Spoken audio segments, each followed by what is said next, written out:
El día de hoy hablaremos sobre el rescate, manejo y evaluación inicial del paciente politraumatizado. Los objetivos de esta clase los podemos dividir en 4 grandes grupos: epidemiología, definición e implicancias con patología GES, que es el politraumatizado, los pilares fundamentales tanto fisiopatológicos como de manejo de este paciente y finalmente su aplicación a un caso real. Ahora, ¿por qué es importante saber de trauma? Tal como vemos en las siguientes imágenes, en Chile, como ustedes saben, no contamos con un sistema de trauma formal. Todos los hospitales y cada uno de nosotros se ven enfrentados a pacientes politraumatizados o múltiples víctimas. Por lo tanto, debemos tener los conocimientos para el óptimo manejo de estos enfermos.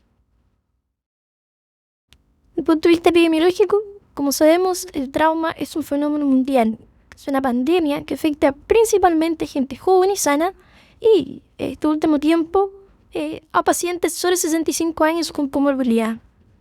Como también sabemos, hoy en día los eventos de violencia van en ascenso, por lo tanto también nos enfrentamos a otro grupo de pacientes también traumatizados que requieren un manejo integral y multidisciplinario. En este gráfico podemos ver cómo ha ido creciendo el porcentaje de adultos mayores con trauma, lo cual nos lleva a tener principalmente un alto índice de sospecha frente a similares lesiones como los pacientes jóvenes, donde hay, en este caso, menos energía involucrada. La compensación fisiológica está mucho más limitada asociada a los fármacos. Por lo tanto, debemos ya tener, ¿no es cierto?, y comprender que nos vamos a enfrentar a este grupo de enfermos, ¿no es cierto?, con características especiales. Ahora, ¿de qué hablamos cuando nos referimos a un paciente politraumatizado? ¿Qué es un paciente politraumatizado? Como vemos en esta revisión del año 2009, queda en evidencia que aún existe una falta de consenso internacional sobre la definición específica de un paciente traumatizado. Por ejemplo, si es un paciente con un trauma penetrante cerrado, en este caso un cerrado con múltiples lesiones en diferentes regiones u órganos, si hay compromiso o no de la fisiología, si hay disfunción de órganos o finalmente el paciente fallece. Vale decir, existe como definición global una mortalidad asociada al evento traumático. En estas varias definiciones, algunas mezclan mecanismos, otros órganos afectados, algún score o si efectivamente es riesgo vital. Esto ha llevado a que ha sido aún difícil poder realizar estudios y comparar, dado que cada región tiene una definición distinta de qué es un paciente politraumatizado. En el caso de Chile, como sabemos, existe una guía de politraumatizado, que es una patología GES, va a decir que es una guía con definición y garantías que tiene una definición establecida, ¿no es cierto?, que dice que todo el paciente que presenta lesiones de origen traumático que afectan al menos a 2 sistemas, donde al menos uno de estos comprometería, eso es por definición politraumatizado. También está el paciente que tiene solo un órgano comprometido, que es un trauma grave, pero que asocia riesgo vital. Lo importante asociado a esta definición, que no tiene que quedar en el ADN, que es que el politraumatizado es un paciente crítico por definición, por lo tanto el manejo tiene que ir en relación a este concepto de paciente crítico. Tal como acabamos de mencionar, el paciente politraumatizado tiene asociado una importante mortalidad. La mortalidad asociada se ha descrito históricamente como trimodal. Hay causas inmediatas de muerte, causas tempranas y causas tardías. Como sabemos, la inmediata, lesiones incompatibles con la vida. Las tempranas son las que se ha enseñado como concepto laboral de poder intervenir y llevando a los entrenamientos de los equipos de urgencia hospitalaria, y las tardías asociadas a sepsis y fallo cardíaco múltiple. Los últimos años, dado los avances en reanimación y cuidados intensivos, la mortalidad tardía es cada vez menor, llevando a un nuevo concepto sobre una mortalidad inmune. La inmediata, ustedes saben, se maneja con prevención, y la precoz, las lesiones potencialmente reversibles con el entrenamiento de adecuado de equipos. Por lo tanto, y esto aquí ha llevado a que en el intensivo, el tema central hoy ya no es la mortalidad del paciente traumatizado, sino que es la funcionalidad y lo que viene después de los cuidados intensivos para la rehabilitación y finalmente tener un paciente que vuelve a integrarse al diario vivir. Ahora, para comprender cuáles son las prioridades del manejo de un paciente politraumatizado, debemos siempre recordar como concepto los pilares de la teoría fisiológica mortal del trauma.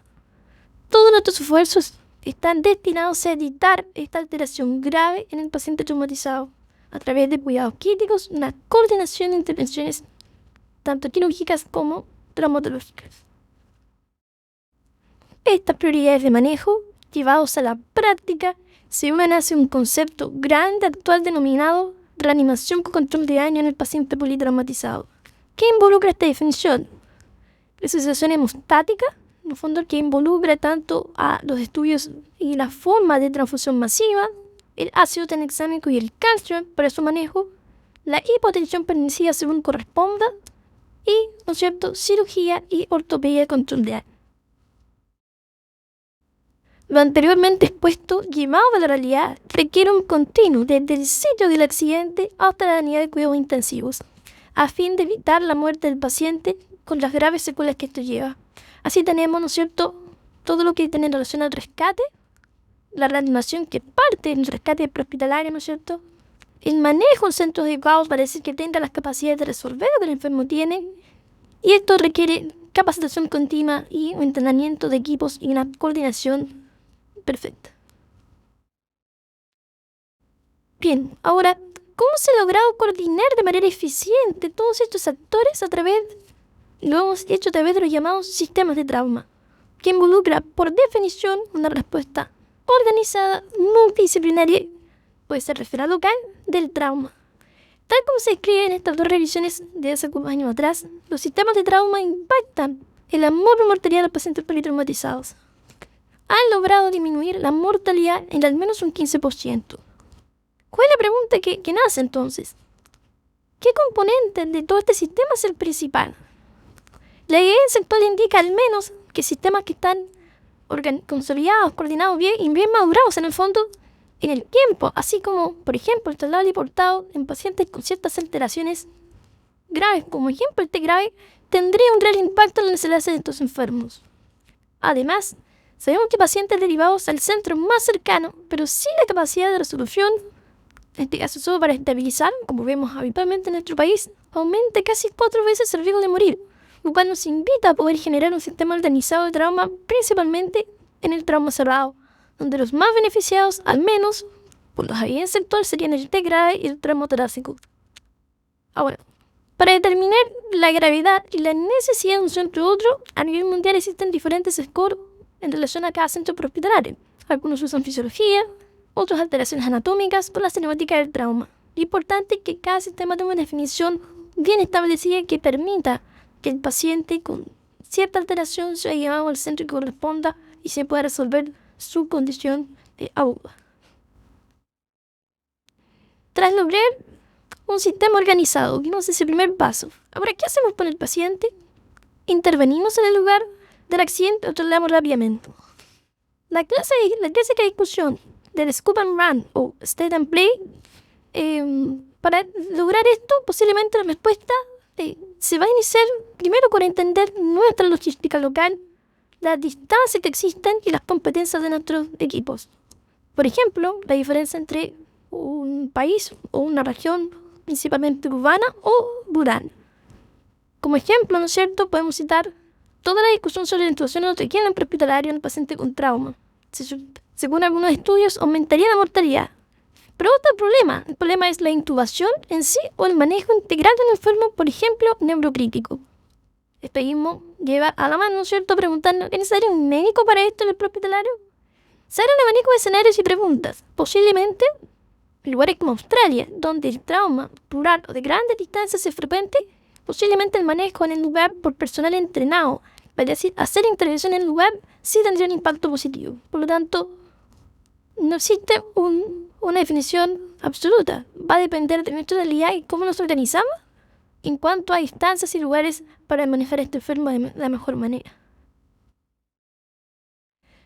Todo lo que hemos conversado, ahora lo llevaremos a un caso real para ir ejemplificando cuáles son los pasos del manejo de este enfermo. Entonces, el caso es un paciente varón de 45 años que va de regreso a casa desde su trabajo, aproximadamente a las 18 horas. Se desplaza en moto por la ruta 68, donde es colisionado por vehículo menor a alta energía.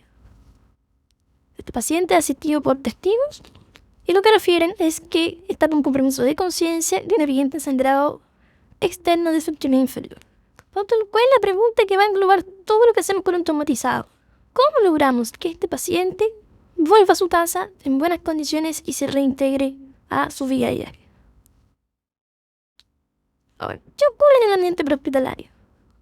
Normalmente los testigos activan el sistema de rescate prehospitalario. En el caso de Chile es el 131, que es ambulancia, pueden llamar a carabineros, o en otras realidades que existe un número único donde se activan los sistemas de rescate. Normalmente un sistema debería, en este caso un traumatizado, responder antes de 8 minutos, considerando que el politraumatizado es una patología tiempo dependiente asociado a sus lesiones. El equipo de respuesta genera una primera evaluación contactando a su centro regulador, quien con esa información a tiempo real debe determinar cuál es el centro indicado para su traslado, o en centros que ya, sistemas que ya tienen definido dónde debe ir este enfermo. En este caso nosotros, el centro regulador debe activar el centro receptor a fin que éste esté preparado para la recepción adecuada del enfermo. Es de vital importancia esta comunicación porque de esto va a determinar cómo nos vamos a preparar. Además, este centro regulador debe determinar cuál es la mejor forma de traslado a este enfermo. ¿Dónde ocurre el accidente? ¿Es urbano, rural? ¿Debe requerir un traslado vía helicóptero? ¿Medicalizado o no? Según cómo esté definido el sistema local de este sistema de rescate prehospitalario.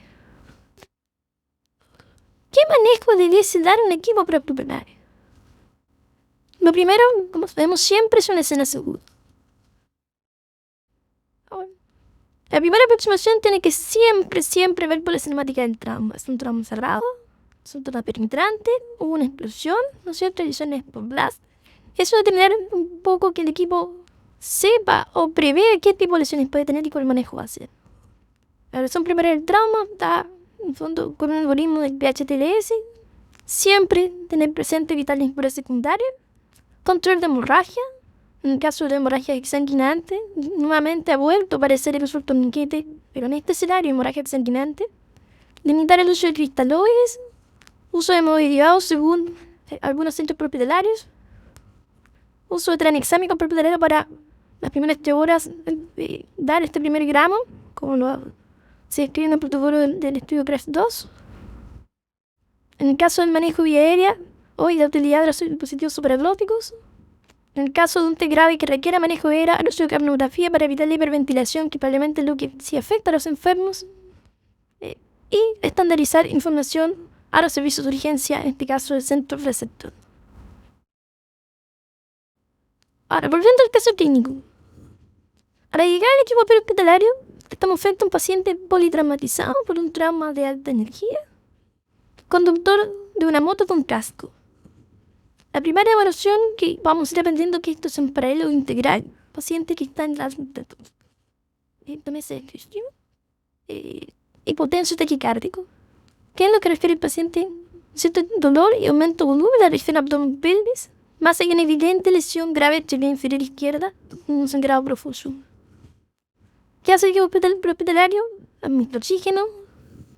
El primer bolo de suero fisiológico para una presión sistólica 80, 90, considerando que probablemente es un trauma cerrado que está sangrando. Cinturón a la pelvis siempre. No se logra contener el sangrado de la extremidad inferior con apósitos externos, por lo tanto, se instala un torniquete para el traslado. Ahora, en el caso del servicio de urgencia, este se activa cuando se recibe la información por el centro regulador que debe prepararse para recibir a un paciente politraumatizado, probablemente por las características que describió el equipo y que le transmite el centro regulador. El servicio de urgencia debe ser capaz de anticipar posibles lesiones, necesidades y apoyo logístico. Para esto, algunos centros han desarrollado sistemas de activación, tanto el equipo especialista como los distintos servicios del hospital. Esto es banco de sangre, pabellón, mecanología, por ejemplo. Eso se ha denominado código trauma hospitalario. A la llegada de nuestro paciente, el líder del equipo de trauma recibe la información del equipo prehospitalario para luego darle paso a el miembro designado para iniciar la evaluación primaria. ¿Qué es la evaluación primaria? Es la evaluación inicial que busca dar prioridad en la atención de condiciones que amenazan la vida en forma primaria. Esta definición aplicada al paciente se ha sistematizado con el ABCDE del trauma, que en los últimos años ha agregado la letra U en el caso de la ultrasonido. Esta evaluación primaria no debe durar más de 3 a 5 minutos, como máximo, con reevaluaciones periódicas de ser necesario. Muy importante como concepto, esta evaluación se hace en forma simultánea, requiriendo muchas veces exponer al paciente pre-evaluación o ir a la circulación previo a la vía aérea. No olvidar que en esta primera evaluación debemos administrar analgesia a este paciente para una correcta evaluación.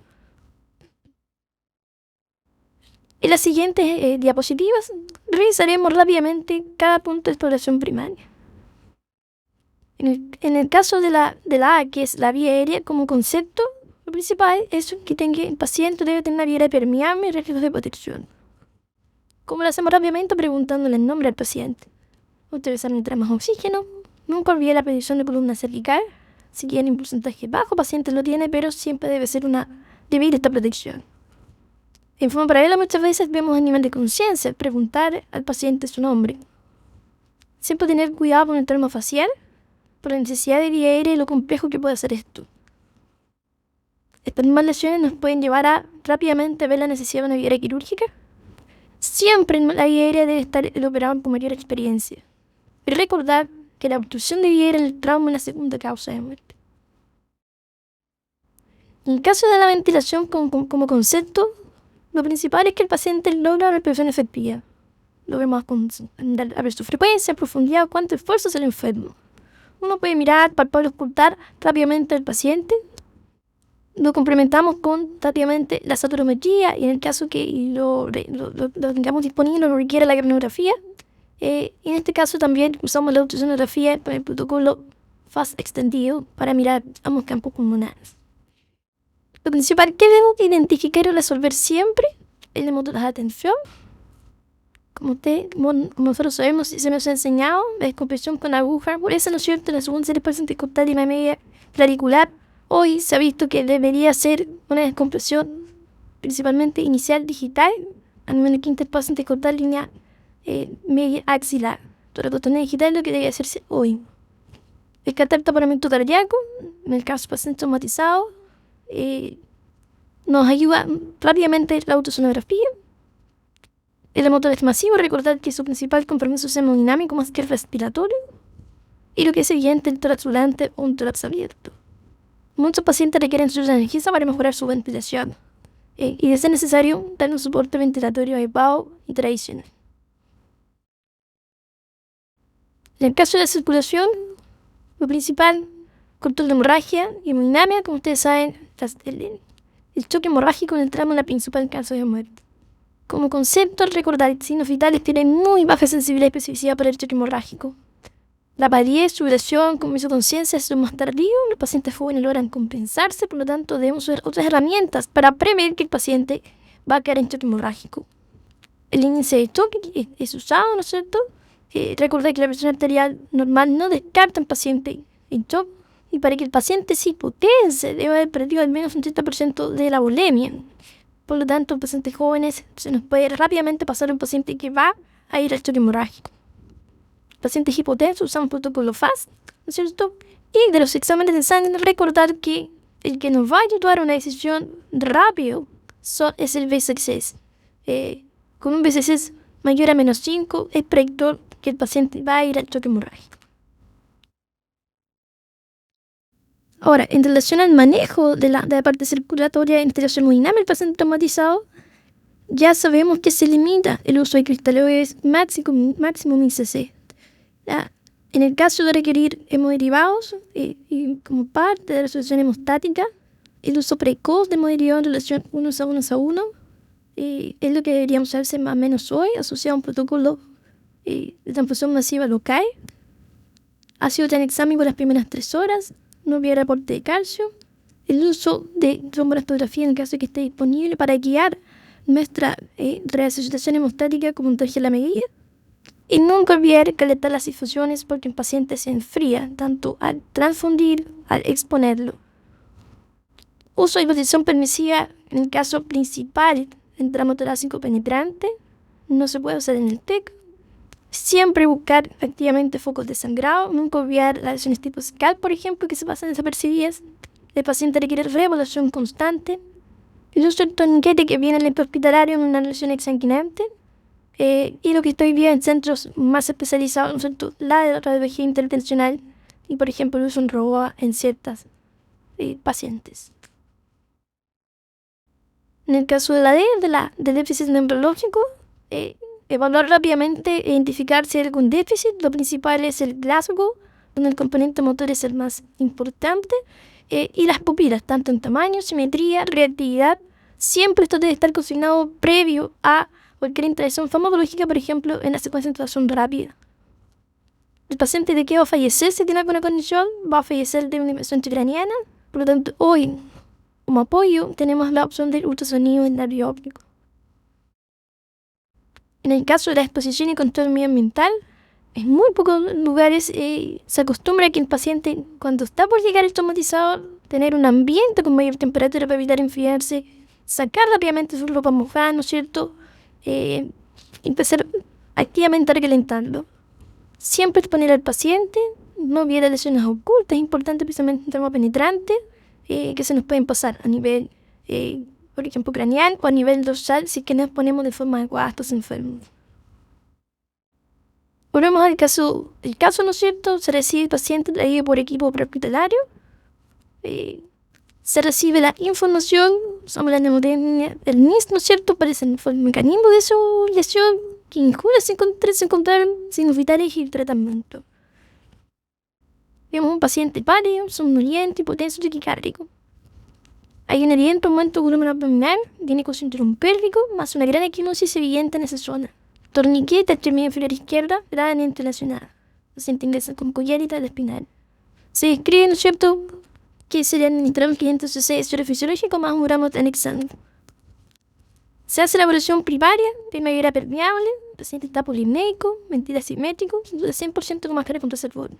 Pero otras zonas de las piernas no se observan ni derrame, pericardia tampoco hemorragia mutua. Claramente está en shock hemorrágico en evolución.